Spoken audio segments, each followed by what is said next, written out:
Everyone. आज के समय में सब लोग यही सोचते हैं कि हमारा ज़्यादा से ज़्यादा पैसा कैसे बचाया जाए और पैसे बचाने के लिए बहुत ज़्यादा जद्दोजहद भी करते हैं, लेकिन उसके बावजूद भी उनका पैसा नहीं बचता है। वैसे मैंने आपको तमाम वीडियो दिए हैं पैसे बचाने के, लेकिन आज का वीडियो बहुत इम्पोर्टेंट है और ये वीडियो उन महिलाओं के लिए बहुत ज़्यादा इम्पोर्टेंट है जो चाह कर भी पैसे नहीं बचा पाती हैं। तो वीडियो बहुत इंटरेस्टिंग है, वीडियो के एंड तक ज़रूर बने रहिएगा। और अभी तक आप लोगों ने अपने इस क्रिएटिव चौहान चैनल को सब्सक्राइब नहीं किया है तो आप लोगों से एक रिक्वेस्ट है, प्लीज़ सब्सक्राइब करिए अपने इस क्रिएटिव चौहान चैनल को और बेल आइकन को भी ज़रूर प्रेस कर दीजिएगा ताकि ऐसी ही इंटरेस्टिंग वीडियो की नोटिफिकेशन आपको मिलते रहे। दोस्तों, वीडियो पसंद आए तो एक लाइक ज़रूर कर दीजिएगा और वीडियो को ज़्यादा से ज़्यादा शेयर ज़रूर कीजिएगा। दोस्तों, मेरी तबीयत कुछ दिनों से बहुत ख़राब चल रही है, तो उसके चलते मैं ऑन कैमरा वीडियो नहीं शूट कर पा रही हूँ। तो मेरी जैसे ही तबीयत ठीक होगी मैं ऑन कैमरा वीडियो आप लोगों के लिए ज़रूर शूट करूँगी। मैं अपने ही वीडियो पर वॉइस ओवर करके दे रही हूँ। मेरा मतलब है सिर्फ अपनी बात को आप लोगों तक पहुँचाना, और आप लोगों को कितने अच्छे से समझ में आती है वो जब आप कमेंट करते हैं तो मुझे पता चलता है। तो आई होप आप मेरी प्रॉब्लम को समझेंगे और मुझे सपोर्ट करेंगे। तो चलिए स्टार्ट करते हैं वीडियो को। सबसे पहला पॉइंट आता है कि अगर हमें पैसा बचाना है और अपने घर को सही से चलाना है तो हमें एक बजट बनाना बहुत कंपलसरी हो जाता है। अब हमें अपना बजट कैसा बनाना चाहिए, ये बहुत से लोगों की प्रॉब्लम होती है। मेरे को हमेशा यही कमेंट आते हैं कि दीदी मैं तो अपने घर में बजट बनाती हूँ लेकिन मेरे बजट से कोई चलता नहीं है। आपको किसी को चलाने की ज़रूरत नहीं है। जो लोग पैसे कमा रहे हैं वो खुद चलाएंगे। जो पैसा आपको मिलता है, आप चाहती हैं ना पैसे बचाना, जो पैसा आपको घर में दिया जाता है घर चलाने के लिए आप उसमें से बचाइए। क्योंकि देखो, हम हर किसी के खर्चे कम नहीं कर सकते हैं। ये ज़्यादातर जॉइंट फैमिली में ऐसा होता है कि एक लोग आपकी बात सुनेंगे और दूसरा नहीं सुनेगा। तो आप मतलब किस किस को समझाइएगा, आप किसी को नहीं समझा सकती। आप अपने खर्चे कंट्रोल कीजिए, अपने बच्चों के एक्सपेंस को कंट्रोल कीजिए, अपने हस्बैंड को कंट्रोल कीजिए और उसके बाद जो आपको पैसा मिलता है उसमें से पैसे बचाने की कोशिश कीजिए। क्योंकि आप जो काम कर रही हैं ना वो काम कोई नहीं कर सकता आपके घर के लिए। आप सोचो कि कोई और आपको सलाह देगा, कोई सलाह नहीं देगा। यदि आपके हस्बैंड आपको हर महीने 20,000 रुपये दे रहे हैं घर चलाने के लिए तो आप उसमें से सिंपली 2,000 रुपये अलग रख दीजिए उठा के, और 18,000 में आप अपने घर का बजट बनाइए। और उस बजट में वही सारे एक्सपेंस रखने हैं आपने जो आपके ज़रूरी हैं। आपके बच्चे की फ़ीस, आपके घर का रेंट, इलेक्ट्रिसिटी बिल, खाने पीने का आपका जो भी खर्च है वो सारे खर्च उसमें इंक्लूड कीजिए। बाकी का आप 2,000 रुपये अलग रख लीजिए। हो सकता है कि आपका खर्च मतलब 17,000 में भी चल जाए तो 1,000 उसमें से फिर बच जाए, और हो सकता है कि आपका खर्च 19 में चले तो शायद जो आपने 2,000 रुपये निकाल के रखे हैं तो वो 1,000 आपका उसमें चला जाए। तो 1,000 तो कम से कम बचेगा आपको। यदि आप 20,000 में ही खर्च करने लगेंगे तो आप कभी पैसे नहीं बचा सकते हैं। ये रूल आप हमेशा याद रखना कि सबसे पहले, चाहे तो कोई सैलरीड पर्सन हो या फिर घर चलाने के लिए औरतों को पैसा मिलता है, सबसे पहले जो भी रकम आए उसमें से 1,000-2,000 रुपये अपनी क्षमता के अनुसार अलग कर दो। फिर बाकी बचे खर्चों से पैसे से मतलब जो है खर्च चलाओ। तो ऐसे करके आपका पैसा ज़रूर बचता है। ये टिप्स बहुत ज़्यादा इम्पोर्टेंट है महिलाओं के लिए, ये हमें ज़रूर अपने घर में आजमानी चाहिए। दूसरा पॉइंट आता है कि एक आरडी अकाउंट हमें ज़रूर खोलना चाहिए।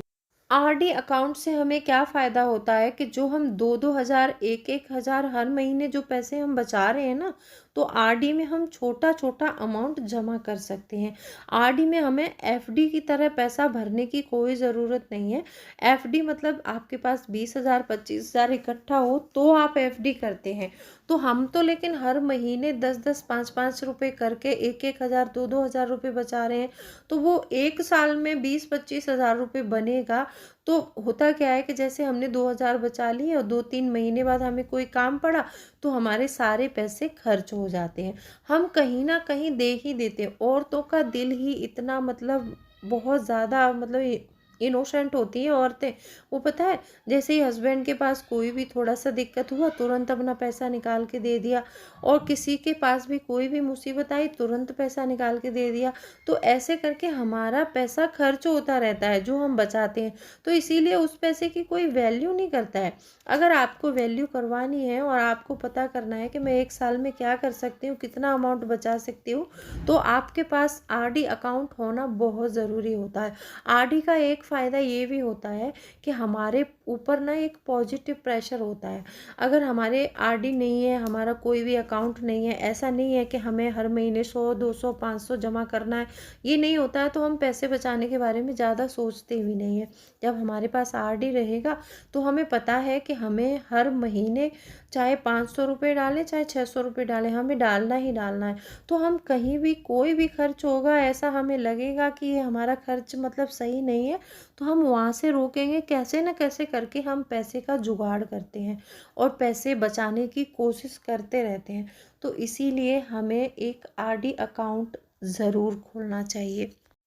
तीसरा पॉइंट आता है, ये हर महिला के लिए जानना बहुत ज़रूरी है कि मंथ में कौन से ऐसे एक्स्ट्रा एक्सपेंस हैं हमारे जो हम कर रहे हैं, उनके चलते हमारा पैसा ज़्यादा खर्च हो रहा है। देखो, आपके घर के खर्चे कुछ अलग हैं, मेरे घर के खर्चे कुछ अलग हैं। तो आप अपने आधार पर वो सारे खर्चों को डिफाइन करिए कि मेरा कौन सा खर्च ऐसा है कि मैं जिसको हर महीने एक्स्ट्रा करती हूँ। देखो, किसी के लिए लॉन्ड्री का बिल हो सकता है, क्योंकि आप काम करने में समर्थ हैं और आप हाउस वाइफ हैं, घर पर रहती हैं, फिर भी आप अपने कपड़े लॉन्ड्री में दे रहे हैं या फिर प्रेस के लिए बाहर दे रहे हैं, तो वो आपका एक्स्ट्रा खर्च है। देखो, हम इतना सारा काम करते हैं घर में, तो हम जो पैसे वाला काम होता है उसको हम बाहर क्यों करवाते हैं? ऐसा हमें नहीं करवाना चाहिए। एक होता है हमारा कि लाइट बिल बहुत ज़्यादा यूज़ कर रहे हैं। जिस रूम में कोई है वहाँ तो टीवी चल रहा है, और लेकिन जिस रूम में कोई नहीं है वहाँ की लाइट्स ऑन है, फ्रिज बेवजह 24 घंटे ही ऑन रखा है हमने। और एक सबसे बड़ा खर्च होता है हमारे घर में, वॉशिंग मशीन का यूज़ करते हैं हम। वॉशिंग मशीन डेली चलाने से आपकी कितनी लाइट वेस्ट होती है, और हम उसे डेली में चलाते हैं, मतलब डेली थोड़े कपड़े हैं वो भी हम वॉशिंग मशीन में धो रहे हैं, तो लाइट भी खर्च हो रही है, वॉशिंग पाउडर भी खर्च हो रहा है। ये चीज़ महिलाओं को अपने घर में ज़रूर देखनी चाहिए। और एक महिलाएं ज़्यादातर क्या करती हैं कि मेड रखती हैं घर पर।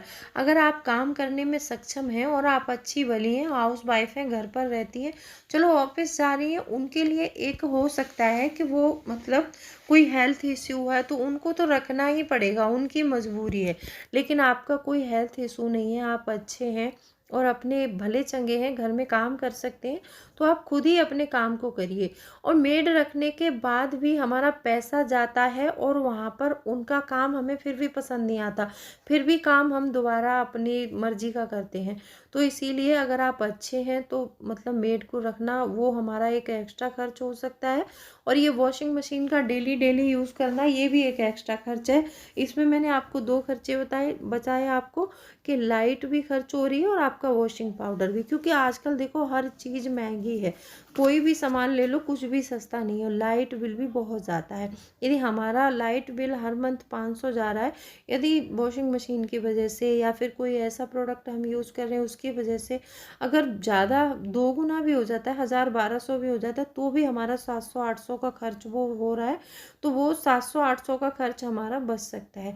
और भी बहुत सारे ऐसे एक्सपेंस होंगे आपकी लाइफ में कि आप हर महीने कुछ ना कुछ एक्स्ट्रा करते हैं, तो उनको आपको कट करना चाहिए।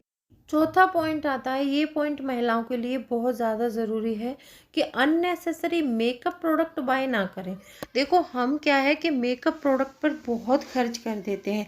हमें लगता है कि कोई ये फाउंडेशन यूज़ कर रहा है, कोई हमने ऐड देख लिया कि उसकी तो लिपस्टिक बहुत अच्छी है, कोई ऐड देख लिया उसका फाउंडेशन बहुत अच्छा है, उसकी क्रीम बहुत अच्छी है, फिर हम उसी को ऑनलाइन ढूंढते हैं और परचेज़ कर लेते हैं। और फिर हमें वो प्रोडक्ट यूज़ करने के बाद अच्छा नहीं लगता, तो फिर हम और किसी की तलाश में रहते हैं। तो हम क्या करते हैं कि ऐड देख देख कर टीवी और मोबाइल पर आजकल इतने ऐड आ रहे हैं कि हम उनको देख देख कर हम बेहतर से बेहतर प्रोडक्ट लेने की कोशिश करते हैं। तो ऐसे प्रोडक्ट को बाय नहीं करना है। आप ठीक है जो भी मेकअप हल्का फुल्का यूज़ करते हैं, आप वो परचेस कर लो और उससे अपना चलाओ 1 महीने 2 महीने। और बहुत सारे जब आइटम हम परचेस करते हैं तो वो हमारे कुछ तो एक्सपायरी हो जाते हैं, हमें पता भी नहीं चलता, फिर हम उनको फेंकते हैं। और आजकल कोई भी मेकअप प्रोडक्ट ले लो 1000-1200 से कम में नहीं आता है।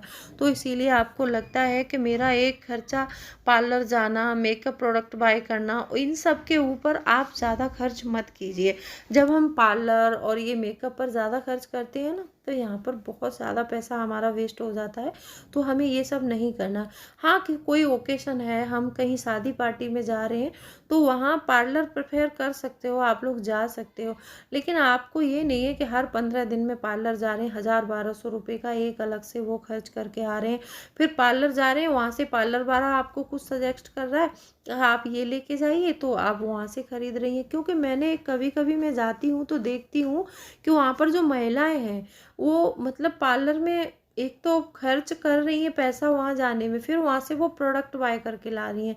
तो पार्लर वालों का तो पैसा बन रहा है, आपका लेकिन जा रहा है अच्छा खासा पैसा। तो आपको ये चीज़ें नहीं करनी चाहिए। अगर आप ऐसा करती हैं तो आप अपना बहुत सारा पैसा वेस्ट कर रहे हो। 5वां पॉइंट आता है कि ब्रांड वाली चीज़ों के पीछे ज़्यादा खर्च नहीं करना है। देखो, हम लोग क्या करते हैं कि ये इस ब्रांड का टी शर्ट है तो कोई नहीं, 1200 का होगा ही होगा। क्योंकि हमने 1200 प्राइस क्यों लगाया उसका, क्योंकि उस पर ब्रांड का ठप्पा लगा है। अगर कोई शूज़ है, कोई नहीं, ये इस ब्रांड का निकाल दो, भले ही 2000 का हो, लेकिन उस ब्रांड का होना चाहिए। ब्रांड इतना ज़्यादा मैटर नहीं करता है।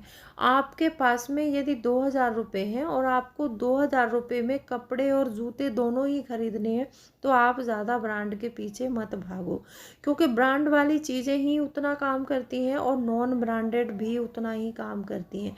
आपको पता है कि ये टी शर्ट मुझे सिर्फ आने जाने में यूज़ करनी है, तो आप 2-4 बार ही पहनेंगे, इतना ज़्यादा तो पहनेंगे नहीं।